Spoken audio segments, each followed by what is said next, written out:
Villupuram railway സ്റ്റേഷനിലെ parking മൂലയിൽ നിന്ന് ഞാനൊരു സിഗരറ്റ് പുകയ്ക്കുകയായിരുന്നു. തോളിൽ ബാഗും ഇടം കൈയിലെ സഞ്ചിയിൽ 7 വയസ്സുള്ള മോനു വേണ്ടി വാങ്ങിയ കളിപ്പാട്ടങ്ങളുമുണ്ട്. റിയൽ എസ്റ്റേറ്റ് ബിസിനസ്സുമായി നാടായ നാടെല്ലാം സഞ്ചരിക്കുന്ന മനുഷ്യനാണ് ഞാൻ. ഏത് ഭൂമി കണ്ടാലും നഷ്ടം വരാതെ വിൽക്കാനുള്ള ഗുണമുണ്ടോ അതിനെന്നേ ഞാൻ ആലോചിക്കാറുള്ളൂ. നേരം 8 കാൽ മണിക്കൂർ കൂടിയുണ്ട് തീവണ്ടി എത്താൻ.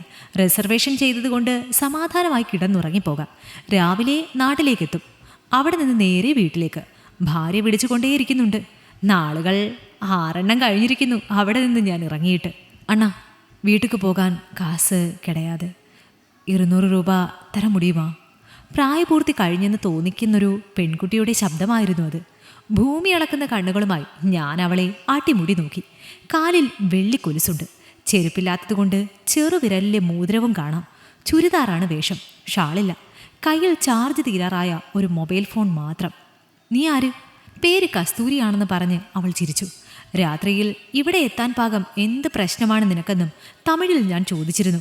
വീട്ടിൽ നിന്ന് പിണങ്ങി വന്നതാണെന്ന് പോലും എനിക്ക് വിശ്വസിക്കാൻ തോന്നിയില്ല. കണ്ണകലം അത്രയും ജനങ്ങളുള്ളപ്പോൾ വെളിച്ചക്കുറവിലേക്ക് മാറി നിൽക്കുന്ന എൻ്റെ അടുത്തേക്ക് സഹായ അഭ്യർത്ഥനയുമായി വന്നതിലൊരു വശപ്പിശക്കില്ലേ എന്ന് ഞാൻ സംശയിച്ചു.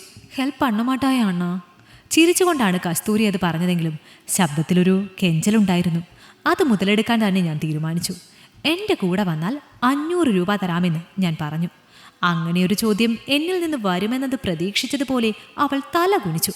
മൗനം സമ്മതമാണെന്നത് തന്നെ ഞാൻ കരുതി. മഴയൊഴിഞ്ഞ് തണുപ്പ് കയറുന്ന രാത്രിയിൽ സഹായിക്കുമെന്ന് പറഞ്ഞൊരു പെണ്ണ് മുന്നിൽ നിൽക്കുന്നു. ആരും ശ്രദ്ധിക്കുന്നില്ല എന്ന് കണ്ടപ്പോൾ ഞാൻ അവളുടെ അരയിൽ പിടിച്ച് എന്നോടടുപ്പിച്ചു. അവൾ എതിർത്തില്ല. നാളെ രാവിലെ ഭദ്രമായി നിന്നെ വീട്ടിലേക്ക് പറഞ്ഞയക്കാമെന്ന് പറഞ്ഞ് ഞാൻ അവളുടെ ചങ്കിൽ ചുണ്ടുകൊണ്ട് കടിച്ചു. കടലുപ്പ് തോറ്റുപോകുന്ന രുചിയായിരുന്നു അത്. ബസ് സ്റ്റോപ്പൊക്കെ പിന്നാടി റൂം കിടക്കും. കസ്തൂരിയുമായി ഞാൻ നടന്നു. ആര് ചോദിച്ചാലും പ്രണയിച്ച് വന്നവരാണെന്ന് പറഞ്ഞാൽ മതിയെന്നും നിർദ്ദേശിച്ചായിരുന്നു ആ ചലനം.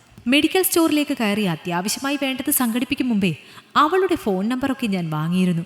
കൂടാതെ ചെരുപ്പും സോപ്പും തോർത്തും എന്ന് വേണ്ട, അവൾക്ക് കുളിച്ചു മാറാനുള്ള ഉടുപ്പ് വരെ വാങ്ങിയിട്ടായിരുന്നു ഞങ്ങൾ മുറി അന്വേഷിച്ചത്. ഈ നേരങ്ങളിലെല്ലാം എനിക്ക് അവഗണിക്കാൻ വേണ്ടി മാത്രം ഭാര്യ വിളിച്ചുകൊണ്ടിരുന്നു. ഉങ്ങൾക്ക് കുളന്തി ഇറുക്കാ? കയ്യിലുണ്ടായിരുന്ന കളിപ്പാട്ട സഞ്ചിയിലേക്ക് നോക്കിക്കൊണ്ടാണ് കസ്തൂരി അത് ചോദിച്ചത്. ഉണ്ടെന്ന് പറയുമ്പോൾ അവൾ വെറുതെ ഒന്ന് ചിരിച്ചു. തുടർന്നൊരു കൊടുനിരാശയിലേക്ക് ആണ്ടുപോയി. ഭാര്യയും കുഞ്ഞും ഉള്ളപ്പോൾ ഇതൊക്കെ തെറ്റല്ലേ എന്ന അവളുടെ ചോദ്യം ഞാൻ കേട്ടതായി ഭാവിച്ചില്ല. എന്തായാലും നാട്ടിലേക്ക് ഉറങ്ങിക്കൊണ്ട് യാത്ര ചെയ്യാൻ ഇടം പിടിച്ച വണ്ടി പോയിട്ടുണ്ടാവും. കയറിയോ എന്ന് ചോദിക്കാനാണ് ഭാര്യ വിളിച്ചുകൊണ്ടിരിക്കുന്നത്. ഫോൺ ഓഫാക്കി വെച്ചത് നന്നായി. തീവണ്ടി മിസ്സായിപ്പോയെന്ന് നാളെ പറയാം. ഞാൻ എന്ത് പറഞ്ഞാലും വിശ്വസിക്കുന്ന പാവം ഒരു ഭാര്യയാണ് ദൈവം എനിക്ക് തന്നിരിക്കുന്നത്. വലിയ ചോദ്യങ്ങളൊന്നുമില്ലാതെ ഞങ്ങൾക്ക് മുറി കിട്ടി. ബാഗും കളിപ്പാട്ട സഞ്ചിയും മേശമുകളിൽ വെക്കുമ്പോൾ പോയി കുളിക്കാനെന്ന് കസ്തൂരിയോട് ഞാൻ പറഞ്ഞു.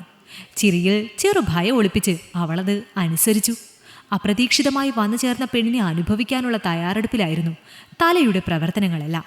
മെഡിമിക്സ് സോപ്പിൻ്റെ മണവുമായി കസ്തൂരി കൂടെ കഴിഞ്ഞു വന്നു. പുതിയ ഉടുപ്പിലേക്ക് വന്നപ്പോൾ അവൾ കൂടുതൽ സുന്ദരിയായതുപോലെ. ആരോ എനിക്കായി പതിച്ചു തന്ന മണ്ണിനോടെന്ന പോലെയൊരു ആവേശത്തിൽ ഞാൻ വിവസ്ത്രനായി. അവൾ കണ്ണുകൾ പൊത്തിപ്പിടിച്ചു. ആ വിരലുകൾ അകറ്റാൻ ശ്രമിച്ച എന്നോട് കാശ് തരൂ എന്നായിരുന്നു അവൾക്ക് പറയാനുണ്ടായിരുന്നത്. അതൊക്കെ തരാമെന്ന് പറഞ്ഞിട്ടും അവൾ വിശ്വസിച്ചില്ല. എന്നാൽ പിന്നെ ഗൂഗിൾ പേ ചെയ്ത് തരാമെന്ന് ഞാൻ മൊഴിഞ്ഞു. അതൊന്നും എങ്കിട്ട് കിടയാതെ.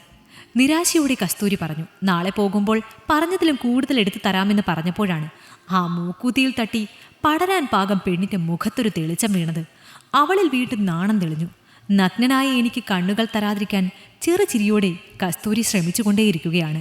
ഞാൻ കയറി പിടിക്കുമോ എന്ന് തോന്നിയപ്പോഴായിരിക്കണം നിങ്ങളും പോയി കുളിച്ചിട്ട് വരൂ എന്ന് അവൾ പറഞ്ഞത്. രാവിലെ കുളിച്ചതാണെന്ന് പറഞ്ഞിട്ടും അവൾ എന്നെ നിർബന്ധിച്ചു. ഒടുവിൽ വെറുതെയൊന്ന് നനഞ്ഞിട്ട് വരാമെന്ന കരുതലിൽ തോർത്തുമായി ഞാൻ കുളിമുറിയിലേക്ക് കയറി. ഒരു ഗ്രാമീണ തമിഴത്തിയുമായി പങ്കിടാൻ പോകുന്ന രാത്രിയുടെ സന്തോഷമൊക്കെ മൂളിപ്പാട്ടായി ചുണ്ടിൽ നിന്ന് വീഴുന്നുണ്ട്. വെള്ളം കൊണ്ടപ്പോൾ തണുത്തുപോയ ശരീരത്തിന് കായാൻ പുറത്ത് കസ്തൂരിയുണ്ടല്ലോ എന്ന ചിന്ത കുളിമുറിയുടെ കതകു തുറക്കുന്നത് വരെ മാത്രമേ ഉണ്ടായിരുന്നുള്ളൂ. ആമ സാർ, അന്ത പെണ്ണ് താൻ കൊഞ്ച നേരം മുന്നാടി കിളമ്പിപ്പോച്ച്. എന്നാച്ച് സാർ? ഒന്നുമേ ഇല്ലെന്ന് പറഞ്ഞ് ഞാൻ മുറിയിലേക്ക് തിരിച്ചു നടന്നു. സുഖമായി ഉറങ്ങിക്കൊണ്ട് നാട് പറ്റേണ്ട ഞാനാണ് കുളിച്ച തണുപ്പുമായി ഇല്ലാത്ത തീയുടെ ചൂട് കായാൻ ഇങ്ങനെ നിൽക്കുന്നത്. ആയുസിൻ്റെ ഇതുവരെയുള്ള പാളത്തിൻ്റെ നീളത്തിനൊരു നിരാശയുടെ തീവണ്ടി പായുന്നത് പോലെ സഹായ അഭ്യർത്ഥനയുമായി മുന്നിലൊരു പെണ്ണ് തെളിയുന്നു. അതിമനോഹരിയായ ഞാൻ മണ്ണിനോടെന്ന പോലെ അവൾക്കും വില പറയുന്നു. ഇടം കണ്ട് ഇഷ്ടപ്പെട്ടിട്ടും വാങ്ങാൻ കഴിയാത്ത മാനസികാവസ്ഥ സമ്മാനിച്ച് അവൾ മായുകയും ചെയ്തിരിക്കുന്നു. കസ്തൂരി ആരാണെന്നറിയില്ലെങ്കിലും ലോകം തിരിയാത്തൊരു കുഞ്ഞ് അവൾക്കുണ്ടെന്നത് ശ്രദ്ധിച്ചപ്പോൾ എനിക്ക് മനസ്സിലായി. അല്ലെങ്കിൽ എൻ്റെ സാധനങ്ങളിൽ നിന്ന് മോന് കരുതിയിരുന്ന കളിപ്പാട്ട സഞ്ചി മാത്രമെടുത്ത് അവൾ പോകില്ലായിരുന്നുവല്ലോ. കസ്തൂരിയെ വിളിക്കാമെന്ന് കരുതി ഞാൻ ഫോൺ ഓണാക്കി. ഡയൽ ചെയ്യും മുമ്പേ ഭാര്യ വിളിക്കുന്നുവെന്ന് പറഞ്ഞ് ആ യന്ത്രം ശബ്ദിച്ചു.